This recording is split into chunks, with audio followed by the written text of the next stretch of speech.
Moby Dick, Chapter 2, The Carpet Bag. I stuffed a shirt or two into my old carpet bag, tucked it under my arm, and started for Cape Horn in the Pacific. Quitting the good city of Old Manhattan, I duly arrived in New Bedford. It was on a Saturday night in December.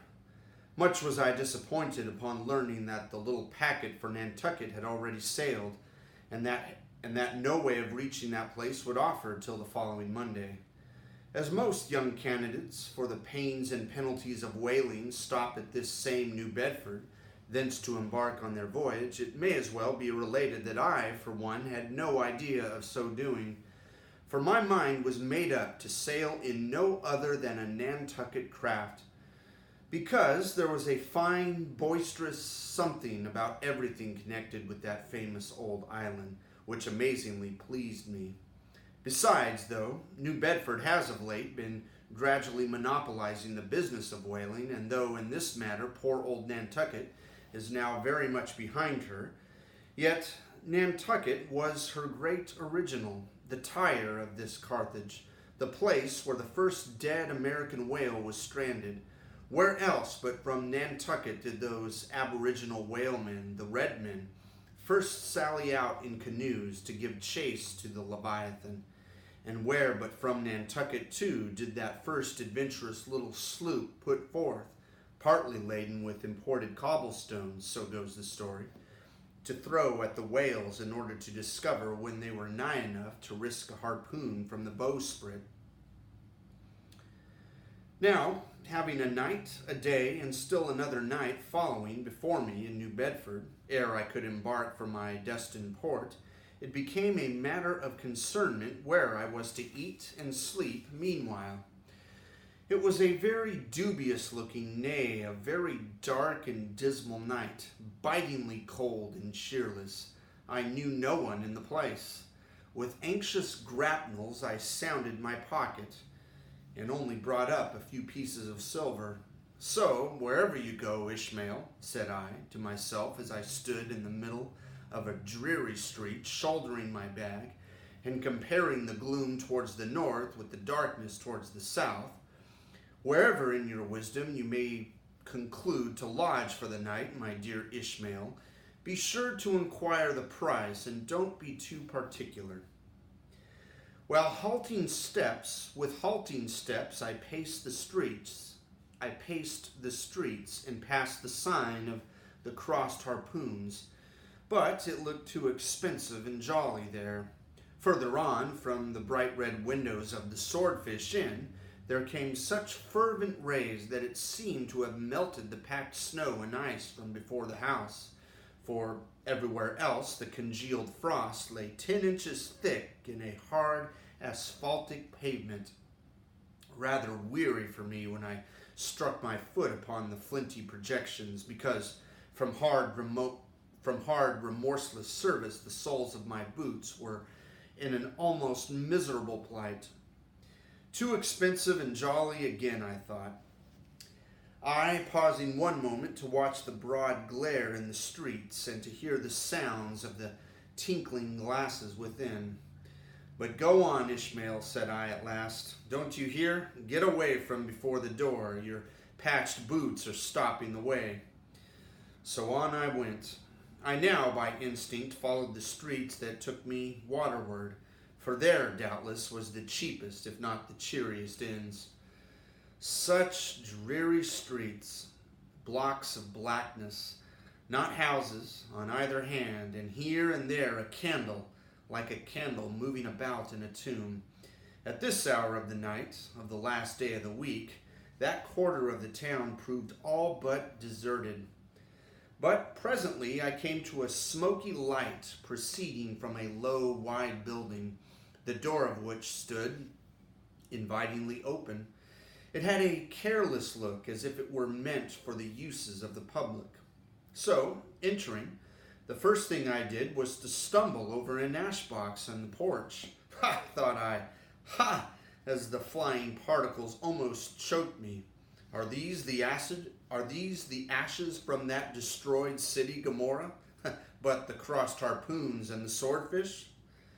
This, then, must needs be the sign of the trap. However, I picked myself up and, hearing a loud voice within, pushed on and opened a second interior door. It seemed the great black Parliament sitting in Tophet. 100 black faces turned round in their rows to peer, and beyond a black angel of doom was beating a book in a pulpit.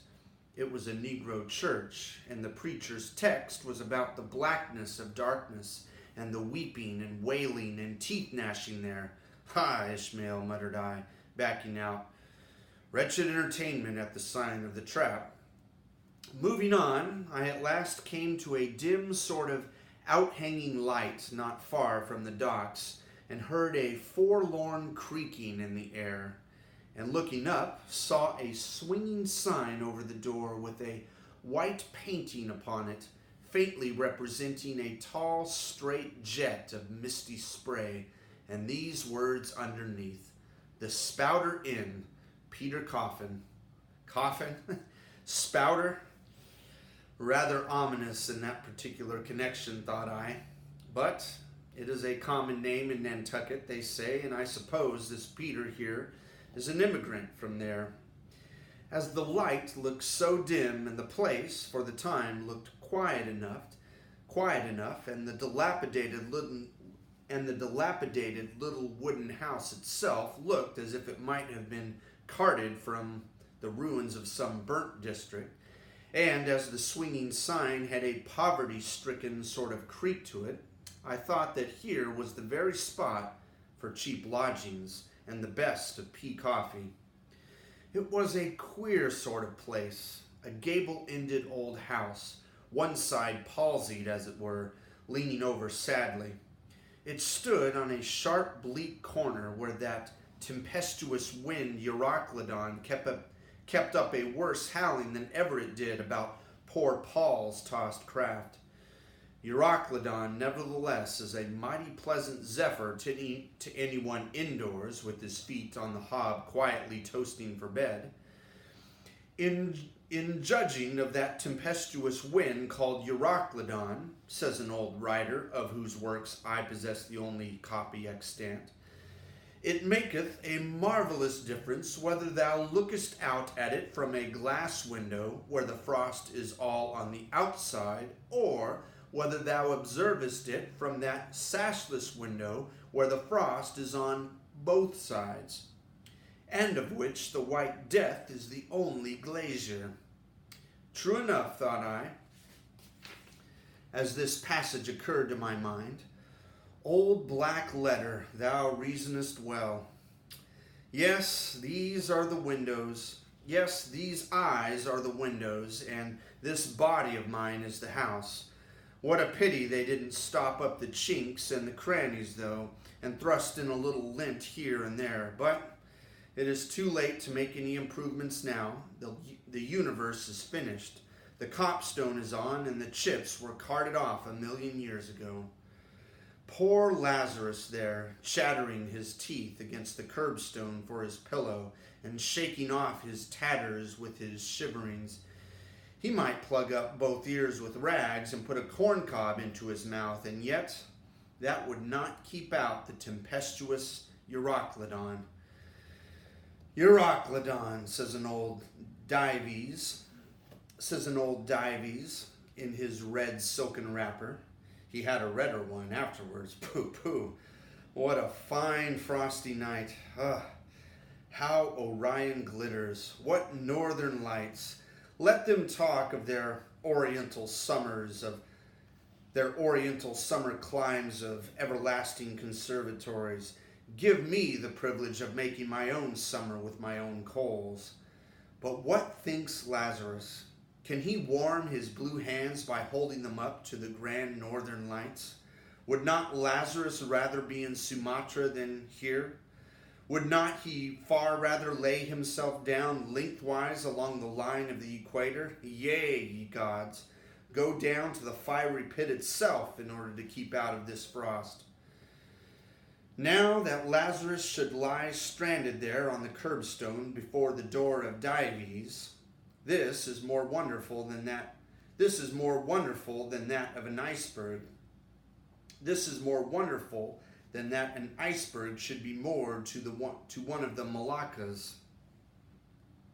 Yet Dives himself, he too lives like a czar in a nice palace made of frozen sighs, and being a president of a temperance society, he only drinks the tepid tears of orphans.